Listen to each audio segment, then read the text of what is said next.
Hey up everybody, I'm just taking a break from my steam locomotive that I'm building and I'm going to drop onto another project to do with this vintage Dutch bike that I've got. In one of my last previous videos you saw where I altered the frame on this and made it a step through bike, and in this one I'm going to make this vintage Dutch 1960s bike into a e-bike.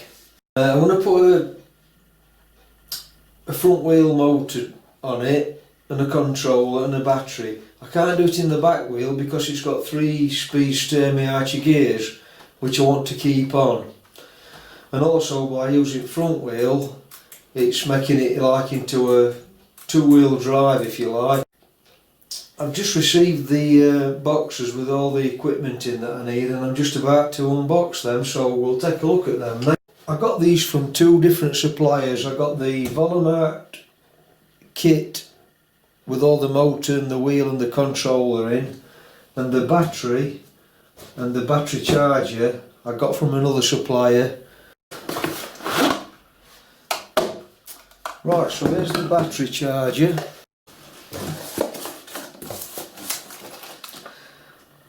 I've got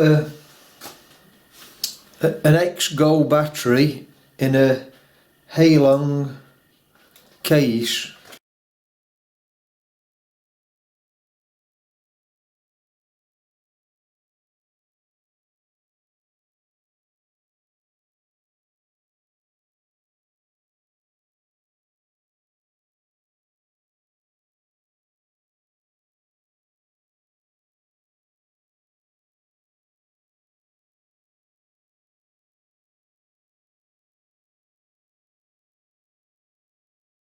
Because I'm doing this on a vintage bike, the wheel sizes are slightly different, and I'm going to explain what I'm doing.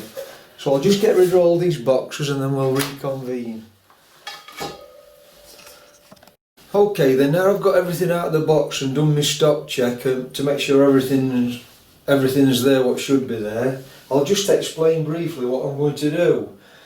Right, so because this is a vintage bike, it's obviously got a older standard size wheel in it, and the wheel size is 26 by 1 3/8, which doesn't correspond with the modern spec. So what I've done, I've measured a 26-inch mountain bike wheel up, and it's actually just about 3/8 of an inch or 10 mil smaller in diameter than this 26 by 1 3/8. So the actual rim is smaller than this rim, but the actual tyre is bigger in the depth, so that brings it up to approximately, when it's all blown up and on the wheel, it'll be just a fractionally less diameter than the old standard spec. The only thing I might do is this is a 26 by 1.75 tyre. I may try and put a 1.5 tyre on if the rim will take it, and I think it will. Then it'll look pretty much same then. Going on to the pedal sensor, I've got plenty of room inside my crank here. There's a gap there to get this sensor in. So that's okay. The brake switches on these new brake levers are the same diameter as my original handlebars, as is the throttle. And then going on to the controller and the battery. This controller to fit behind this down tube where the seat is, and then the battery, I'm going to make an adapter to fit this bottom bracket onto this original rack so that the bracket stays on the rack, and then I can take the battery off and then the bottom bracket of the battery will stay on the rack, and then it's all going to be convenient to couple into this controller when it's fitted on the back here.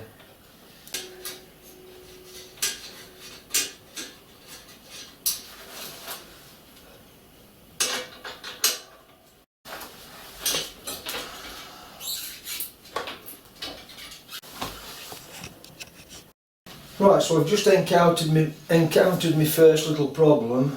The actual slot where the wheel's going to fit. Mine measures 0.380 thousand. The spindle on the new wheel measures 0.390. So I've got to take 10 thousandths out them slots.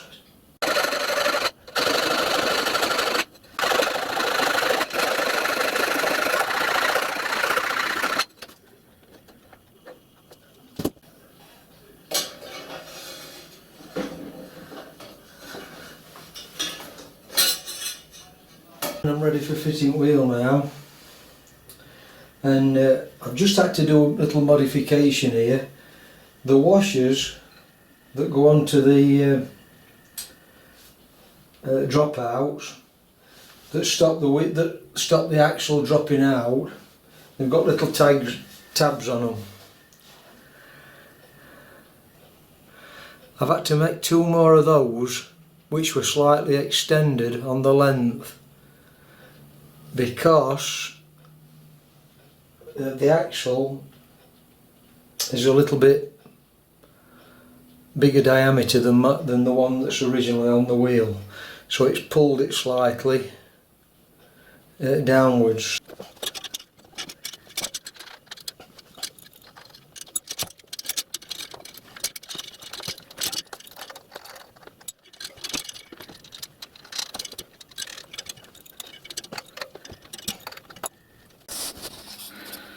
Right, the hub here is just missing the forks.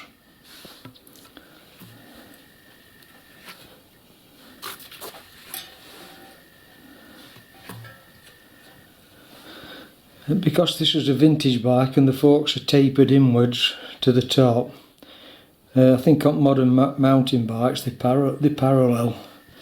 So if you put a bigger motor on, it'll be a bit bigger diameter. So you must be aware of this. So by bringing that diameter up here, it'd probably interfere with forks. Same on this side, where the screws are that hold the bearing housing in, they're just missing the forks. I could put some studs in with a smaller head, I suppose, but they're just missing. Now the only other problem I've come across, I thought my brakes were going to fit, but the length of the drop down here for my brake blocks, it's just not quite long enough. So I'll have to make an adapter to fit on this, and then my brake block will fit in the adapter. Yeah, these are the washers with the tabs on that I've had to make longer. They stop the wheel dropping out if the nuts come loose.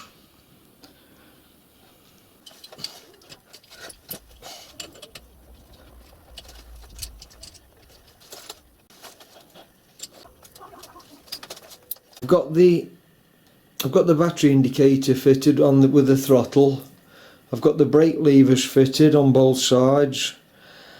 I've just got to put the other hand grip on this side, and now I'm going to move on to putting the pedal assist on, which is going to fit in between the pedal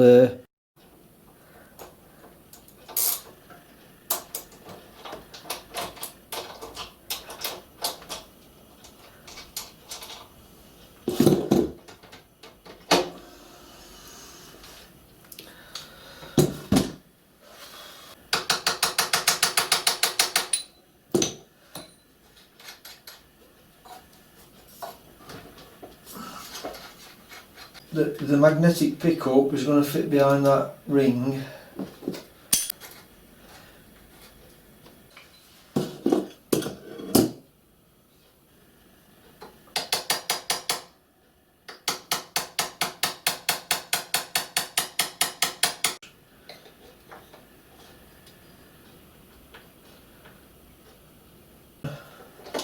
You've got to have a gap between your sensor and your magnet. I've followed the instruction booklet for the normal controller, which is what this is. I've coupled the brake wires together. I've coupled the pedal sensor, pedal assist sensor. This one is the throttle and the battery and the on-off switch. Then I've got the motor sensor from the motor. Then I've got the 3 phase wires from the motor, blue, yellow, green. My Holland Exco battery, that's connected to the positive and the negative. And the next thing it was to do was to connect the speed control, which I've left unconnected, so it should be at the fast speed.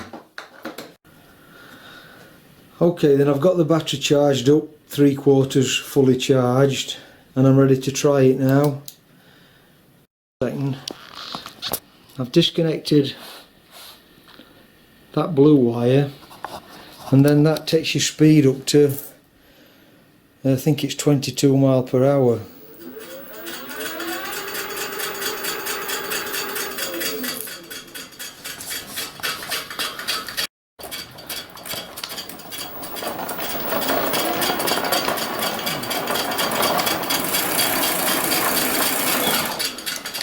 Okay, then I've got the bike finished now, and I've done a few alterations and modifications to the original parts that I was going to put on it. The controller was a bit on the large side to fit in the back of the bike, and the reason I wanted it smaller because I've put it in a box, and I'll show you that in a minute, but I'm going to use this on my mountain bike. So what I've done, I found a controller smaller than this, does the same thing.